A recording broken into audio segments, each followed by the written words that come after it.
Hello everyone and welcome back to another video from Finance and Crypto Guide.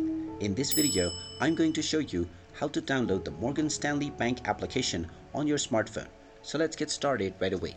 Open up the iOS App Store or the Google Play Store depending on your device.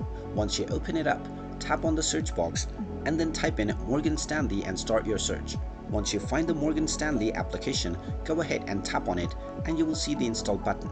Just tap on the install button and this will begin the download and installation of the Morgan Stanley application on your smartphone. Just wait for a while until the installation is completed, and then when you see the open button, you can tap on it to open up the Morgan Stanley app right away.